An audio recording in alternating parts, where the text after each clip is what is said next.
This image posted by the President of the United States is absolutely deplorable, but sadly, it has a long racist history. Hello friends, I'm Scott Lloyd, scholar of race, religion, culture, and communication, and author of the book, The God I Was Given, Looking for Faith After Losing My Religion. I want to talk about a lie so old and so poisonous that it still echoes today. Unfortunately, in this deplorable meme posted by the President of the United States, in the West, people have dragged black bodies through a visual lie so ugly that it still resonates today. Black bodies compared to apes instead of angels. It's not by accident. It was engineered, illustrated, repeated until it felt normal. In the 18th and 19th centuries, so-called science locked arms with empire and slavery and put on a lab coat.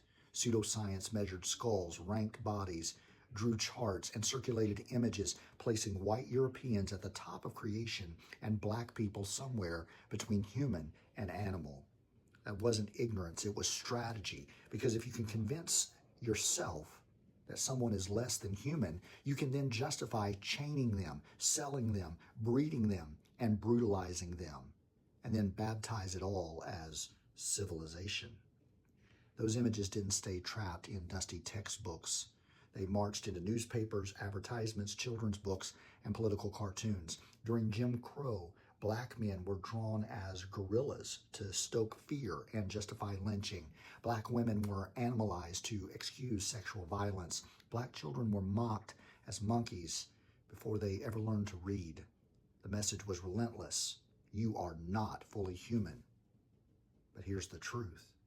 Those images didn't die when segregation laws fell. They evolved.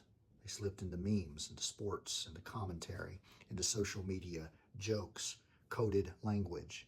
Every time a black athlete is compared to an animal, every time the word primitive or savage or thug gets tossed around,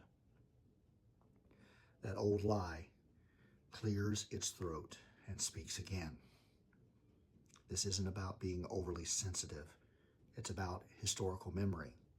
Images shape imagination, and imagination shapes policy.